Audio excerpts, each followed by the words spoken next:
Hi guys, digital world of art के इस channel पर आज का हमारा टॉपिक है इंग्लिश ग्रामर के 5 महत्वपूर्ण नियम।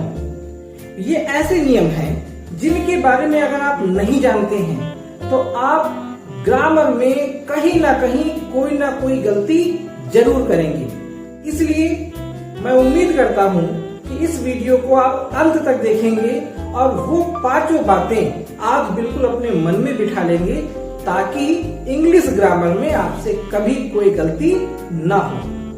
सबसे पहले इंग्लिश ग्रामर में पर्सन को समझ लीजिए। इंग्लिश ग्रामर में 3 पर्सन होते हैं, first person, second person, third person. हमें इन्हें रटने की आवश्यकता नहीं है, हर चीज को समझने की आवश्यकता है। जैसे दुनिया में जितने भी लोग हैं हमको उन्हें पर्सन में बांटना है और बांटने का काम ये समझ लीजिए कि मुझे मिला। अब कैटेगरी 3 है, एक फर्स्ट, दूसरी सेकंड, तीसरी थर्ड। फर्स्ट बढ़िया है, सेकंड उससे कम और थर्ड सबसे नॉर्मल हो गई कैटेगरी। तो जब हमें बांटना है तो मैं कहूंगा कि फर्स्ट पर्सन मैं, भाई अपने आप को फर्स्ट पर्सन कहेंगे। अब रह गया सेकंड पर्सन, तो सेकंड पर्सन में क्योंकि भाई तुम मुझसे जुड़े हुए हो, मुझे सुन रहे हो, मुझे देख रहे हो या मुझसे मिलने वाले हो, मेरे जानने वाले हो, तो मैंने कह दिया सेकंड पर्सन कौन? तुम। अब जितने भी लोग बच गए इस दुनिया में, मोहन, सोहन, सीता, गीता, गाय, भैंस, बकरी, आगरा, ताजमहल, किताब, कॉपी, मेज, कुर्सी, हम इन सबको कह दिए थर्ड। हो गया डिवाइड, हो गया बंटवारा और फैसला भी हो गया। अब आपसे कोई पूछे फर्स्ट पर्सन क्या है, जवाब होगा मैं। मतलब मैं का मतलब क्या हुआ? आई। आई का बहुवचन क्या होता है? वी। यानी इंग्लिश ग्रामर में फर्स्ट पर्सन कहते हैं आई और वी को। सेकेंड पर्सन मैंने कहा तुमको इंग्लिश में क्या कहते हैं? यू। इसका मतलब सेकेंड पर्सन कौन होता है? यू। यानी सेकेंड पर्सन यू है। और थर्ड पर्सन चाहे जो कुछ लिखा हुआ हो, चाहे जो भी हो, मोहन है क्या है? थर्ड पर्सन है। सीता है क्या है? थर्ड पर्सन है। पेड़ क्या है? थर्ड पर्सन है। बकरी क्या है? थर्ड पर्सन है। अब हम थोड़ा सा इन पर्सन के बारे में भी समझ लें। सेकेंड पर्सन और थर्ड पर्सन एक नॉर्मल कैटेगरी मान लीजिए, फर्स्ट पर्सन को स्पेशल कैटेगरी दी जाती है। तो फर्स्ट पर्सन को स्पेशल कैसे माना गया है ये आप समझिए। देखिए, एक वचन के साथ क्या लगता है? इज। बहुवचन के साथ क्या लगता है? आर। लेकिन आई के लिए स्पेशल एक हेल्पिंग वर्ब डिसाइड की गई है जो कि कौन है? I am. दूसरा उदाहरण आपको देता हूं। आई एक वचन है और एक वचन के साथ क्या प्रयोग किया जाता है? हैज। लेकिन आई के साथ हैज का प्रयोग ना करके हैव का प्रयोग होता है। आपको तीसरा उदाहरण देता हूं। विल सभी के साथ लगता है, सभी के साथ। मोहन हो विल लगेगा, सोहन हो विल लगेगा, कमला हो विल लगेगा, शेर है विल लगेगा। लेकिन आई के साथ ना, विल नहीं लगेगा, आई के साथ शैल लगेगा। आई का बहुवचन वी होता है तो इसमें वी के साथ भी शैल लगेगा। तो कुल मिलाकर के आई मतलब फर्स्ट पर्सन को स्पेशल ट्रीटमेंट दिया गया है। और हम पर्सन सीखे क्यों? इसका फायदा आपको मिलेगा जब हम लोग डायरेक्ट और इनडायरेक्ट सीखेंगे। तो इसलिए पर्सन क्या होते हैं ये जरूर समझ लीजिएगा। दूसरी बात, सबसे आसान जो छोटे बच्चों को सिखाया जाता है और वो होता है आर्टिकल। लेकिन हम लोग कभी कभी आर्टिकल में भी गलती कर देते हैं, तो इसलिए इस छोटी चीज को भी समझना बहुत जरूरी है। इंग्लिश ग्रामर में आर्टिकल्स 3 होते हैं, ए, एन, द। ए और एन का मतलब होता है एक।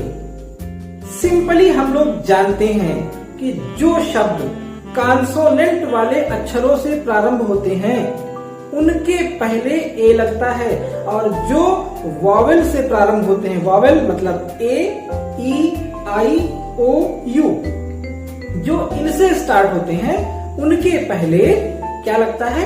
एन लगता है। लेकिन इसमें एक अपवाद भी है। सबसे पहले हम उस अपवाद को समझ लें। वो अपवाद होता है सिर्फ यू के साथ में। यू का उच्चारण दो तरह से होता है। जैसे UMBRELLA क्या हुआ? अम्ब्रेला। अम्ब्रेला माने छाता। अगर यू लेटर से बना हुआ कोई शब्द है और उसका उच्चारण आ से है तो उसके पहले एन लगेगा। लेकिन अगर यू से प्रारंभ है और उसका उच्चारण भी यू से है, जैसे यूनियन, UNION, ये यू से प्रारंभ है, लेकिन क्योंकि इसका उच्चारण भी हिंदी के यू से होता है इसलिए इसके पहले एन नहीं लगता है, इसके पहले ए लिखा जाता है। जैसे यूनिवर्सिटी, विश्वविद्यालय, विश्वविद्यालय, ये यूनिवर्सिटी शब्द यू से बना है। जाहिर सी बात है कि यू क्या है? वॉवेल है, और नियम क्या कहता है? एन लगना चाहिए। लेकिन ना, अब ध्यान रखना है आपको कि अगर यू से प्रारंभ होने वाले शब्द का उच्चारण आ से है तो ही एन लगेगा, अन्यथा अगर यू से उच्चारण है उसका तो हम ए लगाएंगे, यानी यूनिवर्सिटी के पहले ए लगेगा। अब बात करते हैं नॉर्मल यूज की, ए, एन और दा की। ए और एन का प्रयोग हम उनके लिए करते हैं जिनको हम गिन सकते हैं, जैसे 1, 2, 3, 4, 5, 6, तो उनके पहले ए और एन का प्रयोग होता है। और दा का प्रयोग उनके लिए करते हैं जो दुनिया में सिर्फ एक ही है। जैसे सूर्य एक है तो हम कभी ए सन नहीं लिखेंगे, हमेशा लिखेंगे दासन। मून, हम कभी भी इसके पीछे ए मून नहीं लगाएंगे, हमेशा दा मून लिखेंगे। जैसे गंगा नदी है तो दा गंगा हम यूज करेंगे। रामायण है, महाभारत है, ये ग्रंथ हैं, इनके पहले हम हमेशा दा का प्रयोग करेंगे क्योंकि ये दुनिया में एक है तो इनको गिनने का सवाल ही नहीं उठता। बाकी हम जिनको गिन सकते हैं, पेड़ है तो हम एक ट्री कहेंगे, लेकिन यहाँ पर भी एक बात है ध्यान रखने वाली। मान लीजिए एक ही वाक्य है और हमको किसी शब्द का एक ही बार प्रयोग करना है तो हम उसके पहले तो ए लगा देंगे, कोई दिक्कत नहीं है। लेकिन मान लीजिए हमारे पास कई वाक्य हैं और हमको उस शब्द को 2 या 3 बार प्रयोग करना है, तो हम जब पहली बार उस शब्द को कहेंगे तो कहेंगे ए, और जब उसको दूसरी बार कहेंगे तब उसके साथ दोबारा ए नहीं लगाएंगे, तब उसके साथ में दा लगेगा। मैं आपको उदाहरण से समझाता हूँ। जैसे हम कहते हैं कि एक जंगल में एक शेर था। हमने इंग्लिश बनाई कि there was a lion in a forest. किसी स्थान पर जब किसी व्यक्ति के होने की बात कही जाती है तो वो वाक्य देयर से प्रारंभ होता है, तो इसलिए हमने इसको देयर से बनाया। देयर वॉज ए लायन, एक शेर था तो हमने इसको ए लायन लिख दिया। लेकिन अब हम जब दूसरा वाक्य कहेंगे कि शेर बहुत निर्दयी था, तब हम शेर के लिए ए का प्रयोग नहीं कर सकते, क्योंकि एक ही चीज के लिए हम ए का प्रयोग 2 बार नहीं कर सकते। जब हम एक ही वस्तु को दूसरी बार कहेंगे तब हम उसके साथ में दा लगा देंगे, क्योंकि अब वो वस्तु कोई नॉर्मल वस्तु नहीं रही, बल्कि अब वह वस्तु हो गई है जिसका जिक्र हम पहले एक बार कर चुके हैं। हमारी तीसरी बात विल और शैल से संबंधित है। हम सभी को पता है कि फर्स्ट पर्सन यानी आई और वी के साथ में शैल का प्रयोग होता है और बाकी सभी के साथ में विल का प्रयोग होता है। लेकिन ये बात बिल्कुल फिक्स नहीं रहती है। हम आई के साथ विल का भी प्रयोग कर सकते हैं और बाकी सेकेंड और थर्ड पर्सन के साथ शैल का भी प्रयोग कर देते हैं, लेकिन तब उनके अर्थ में एक परिवर्तन आ जाता है। चलिए इसको उदाहरण से समझते हैं। जैसे एक वाक्य है, आई शैल गो टू आगरा। इसका अर्थ सामान्य सा हुआ कि एक व्यक्ति बताना चाह रहा है कि वो जाएगा आगरा।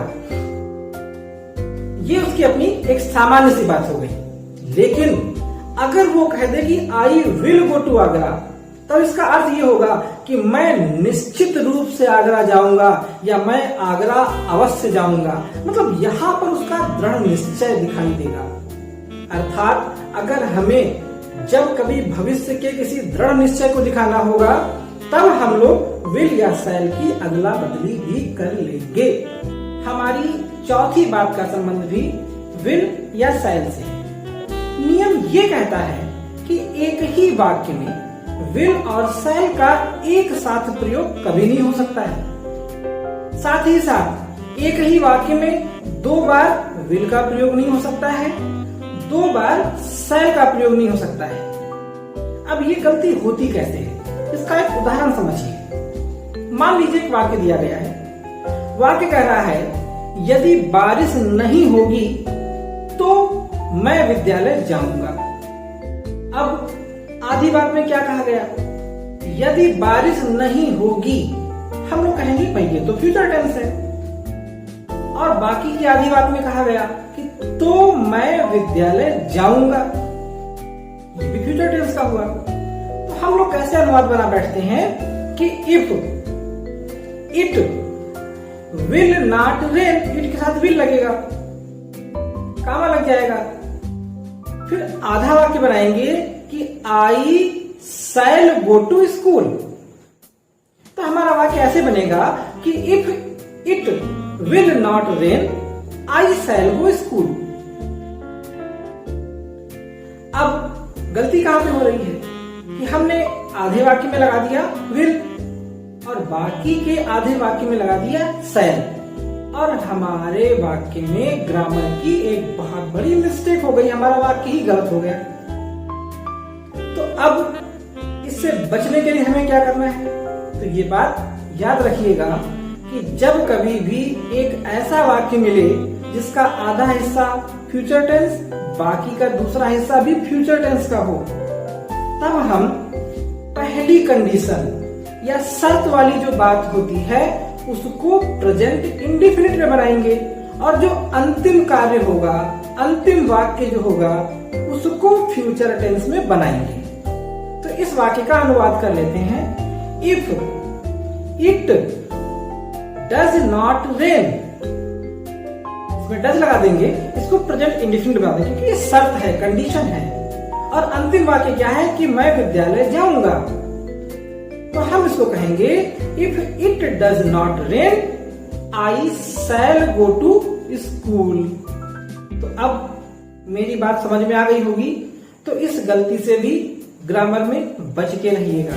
अब करते हैं 5th पॉइंट की। अगर आपसे कोई क्वेश्चन पूछे कि बताइए क्या कभी ही के साथ में वर का प्रयोग हो सकता है, आपसे कोई पूछे कि मोहन के साथ में वर का प्रयोग हो सकता है, अब आपका सर घूमने लगेगा कि भाई मोहन एक वचन है, ही एक वचन है, इनके साथ में तो वाज लगता है, वर की बात कैसे आ गई। तो मैं आपको बता दूं कि ही या मोहन या सीता या सोहन एक वचनकर्ता के साथ भी वर का प्रयोग हो सकता है। तो भाई कहां पे प्रयोग होता है, तो चलिए हम आपको बताते हैं कि किन वाक्यों में एक वचनकर्ता के साथ भी वर का प्रयोग होता है। मान लीजिए आपको एक वाक्य ये दिया जाता कि अगर वह यहाँ होता तो वह ऐसा नहीं करता। अब इस वाक्य को समझिए। बीती हुई बात पर एक ऐसी संभावना कही जा रही है जो अब हो नहीं सकती। हम लोग अक्सर जब कभी बातें करते हैं तब ये कहते हैं कि अगर तुम्हारी जगह मैं होता, अगर वो यहाँ होता, अगर ये ऐसा हुआ होता, ये इस तरह के वाक्य होते हैं। उसी का मैंने एग्जाम्पल बोला कि अगर वह यहाँ होता तो वह ऐसा नहीं करता। अब ये एक ऐसी संभावना है जो संभव नहीं है। ऐसे वाक्यों की इंग्लिश बनाने का नियम ये है कि चाहे सब्जेक्ट एक वचन हो, चाहे सब्जेक्ट बहुवचन हो, दोनों के लिए ही हम वर का इस्तेमाल करेंगे। चलिए इसको इंग्लिश में ट्रांसलेट करते हैं। अगर वह यहाँ होता, इफ ही वर हियर, अगर वो यहाँ होता तो वो ऐसा नहीं करता, तो के लिए कामा लग जाएगा।